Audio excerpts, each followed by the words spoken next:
మిత్రులారా, మొట్టమొదట తెలంగాణ ప్రజలకు నేను ఒక విషయం స్పష్టంగా చెప్పదలుచుకున్నాను. ఒక దొంగ చేతికి ఇంటి తాళాలిచ్చి పోతే ఏ విధంగా నష్టం జరుగుతుందో, యాంటిసిడెంట్స్ వెరిఫై చేయకుండా ఒక క్యాండిడేట్కు ఒక పోలీస్ అధికారి ఉద్యోగంగా ఇస్తే ఎంత నష్టం జరుగుతుందో, ఒక ప్రభుత్వ ఉద్యోగిగా నియమిస్తే ఎంత నష్టం జరుగుతుందో, ఈరోజు 89 కేసులు ఉన్న ఒక నేరస్తుడు, మరి ముఖ్యంగా ఓటుకు నోటు కేసులో రెడ్ హ్యాండెడ్గా కెమెరా ముందు లంచం ఇస్తూ దొరికిన ఒక నేరస్తుడు ఈరోజు తెలంగాణ రాష్ట్రానికి ముఖ్యమంత్రి అయితే రాష్ట్రానికి జరుగుతున్న అపార నష్టం ప్రజలందరూ కూడా గుర్తించాలి. దీనివల్ల ప్రజలకు రావలసిన సంపద ఏ విధంగా పట్టపగలే లూటి అవుతుందో ప్రజలు గుర్తించాలి. నేను ఇక్కడ లంకె బిందెలు ఉంటాయి అనుకోనేమో వచ్చినా, అబద్ధాలు చెప్తేనే ప్రజలు నమ్ముతారు, నిజాలు చెప్తే ప్రజలు నమ్మరు అని బాజాప్తా మీడియా ముందు స్టేట్మెంట్ ఇచ్చి, మరి ఈరోజు ముఖ్యమంత్రి గద్దె మీద కూర్చున్న రేవంత్ రెడ్డి, అదే రేవంత్ రెడ్డి చేతిలో హోంశాఖ, అదేవిధంగా రాజ్యాంగ సంస్థలు అలాంటి నేరస్తుడి చేతిలో ఉంటే రాష్ట్రానికి ప్రజలకు జరుగుతున్న అపారమైన నష్టం గురించి ఈరోజు నేను స్పష్టంగా మాట్లాడాలనుకున్నాను. మిత్రులారా,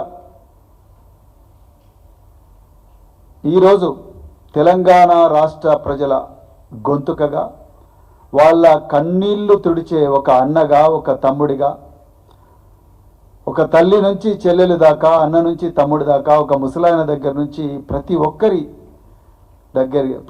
దగ్గరికి వెళుతూ వాళ్ళ కష్టాలు తెలుసుకుంటూ, ఎన్నో ఇబ్బందులున్నా, ఎన్నో అడ్డంకులున్నా, ఎన్నో అక్రమ కేసులున్నా మరి అలా వీరోచితంగా పోరాడుతున్న కేటీఆర్ గారు లగచెర్ల నుండి ఆదిలాబాద్ వరకైతేనేమి, మహబూబాబాద్ నుంచి మహబూబ్నగర్ వరకైతేనేమి, మూసీ నది పరివాహక ప్రాంతం అయితేనేమి, మంజీరా పరివాహక ప్రాంతం, ఎక్కడ సమస్య ఉన్నా అక్కడికి ఆగమేఘాల మీద పోయి అక్కడ ప్రజల గొంతుకగా ఉండి ప్రజల తరపున పోరాటం చేస్తున్న కేటీఆర్ గారి మీద ఈ రేవంత్ రెడ్డి ముఖ్యమంత్రి అయిన తర్వాత ప్రజాప్రభుత్వం అనే పేరుతోని ప్రతీకారం తీర్చుకున్నందుకు వచ్చిన కేసులు 14, అన్ని అక్రమ కేసులే.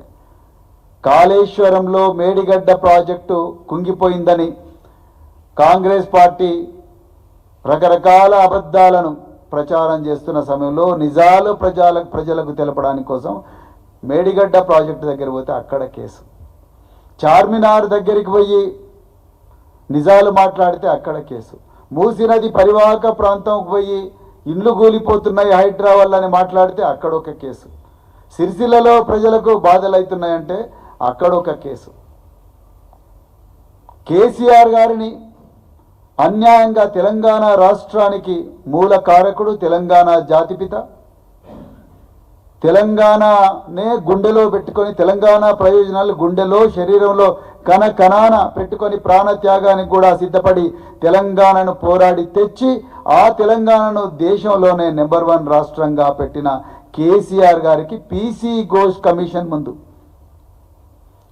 పిలిచినప్పుడు వచ్చిన వేలాది మంది ప్రజలను ఉద్దేశించి ప్రసంగించినందుకు కేసు, ఏసీబీ కార్యాలయం నుంచి తెలంగాణ భవన్కు నడుచుకుంటూ వస్తే కేసు, శ్వాస తీసుకుంటే కేసు, నోటి నుంచి మాట వస్తే కేసు, ఆలోచిస్తే కేసు, నిజం మాట్లాడితే కేసు, ఇన్ని కేసులు పెట్టిండ్రు కేటీఆర్ గారి మీద.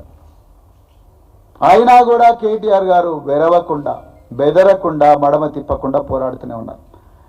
కేటీఆర్ గారి మీద పెట్టిన 14 కేసుల్లో 7 కేసులను క్వాష్ పిటిషన్ గౌరవ హైకోర్టు న్యాయమూర్తులు అలో చేసిండ్రు. మీరు అర్థం చేసుకోండి, క్వాష్ పిటిషన్ను గౌరవ హైకోర్టు అలో చేసిందంటేనే ఈ కేసులు తుఫేల్ కేసులని అర్థం. అందులో 4 కేసులు హైకోర్టు క్వాష్ చేసింది. ఎఫ్ఐఆర్ ఇది చెల్లదు అని చెప్పి క్వాష్ చేసింది. అయినా కూడా నిన్న 2 కేసులు పెట్టిండ్రు. ఒకటే సబ్జెక్టు మీద 2 కేసులు పెట్టిండ్రు. అంటే ఒక ముఖ్యమంత్రి ప్రతీకారంతో బ్లైండ్ అయిపోయి రగిలిపోతూ ఏది కరెక్టు ఏది తప్పని చూసుకునే పరిస్థితిలో కూడా లేడు. ఒకటే సబ్జెక్టు మీద 2 ఎఫ్ఐఆర్లు. అంటే మీరు ఆలోచించండి, సుప్రీంకోర్టు గైడ్ లైన్స్ ఉన్నాయి, ఒకటే సబ్జెక్టు మీద 2 ఎఫ్ఐఆర్లు పెట్టకూడదని, అయినా ఎఫ్ఐఆర్లు పెట్టిండు. సో మిత్రులారా, మరి కేటీఆర్ గారు ఎందుకు ఇంత ఇబ్బందులు ఎందుకు పెడుతుంది గవర్నమెంట్ కేటీఆర్ గారు? ఫార్ములా ఈ కేసు నిజంగా నేను ఆ మొదటి రోజే చెప్పిన, ఇప్పటికి కూడా చెప్తున్నా, ఒక 26 సంవత్సరాల సర్వీసులు చేసి పోలీస్ డిపార్ట్మెంట్లో ప్రెసిడెంట్ ఆఫ్ ఇండియాతో మెడల్ తీసుకున్న ఒక ఆఫీసర్గా నేను మళ్ళీ రిపోర్ట్ చేస్తున్నా, తెలంగాణ ఎక్సలెన్స్ అవార్డు తీసుకున్న వ్యక్తిగా చెప్తున్నా, ఈ కేటీఆర్ గారి మీద పెట్టిన ఈ ఎఫ్ఐఆర్లన్నీ, ముఖ్యంగా ఈ ఫార్ములా ఈ ఎఫ్ఐఆర్ కూడా ఒక తుఫేల్ ఎఫ్ఐఆర్, ప్రతీకారంతో పెట్టిన ఒక ఫేక్ కేసు ఇది, అంతకు మించి ఇంకొకటి కాదు.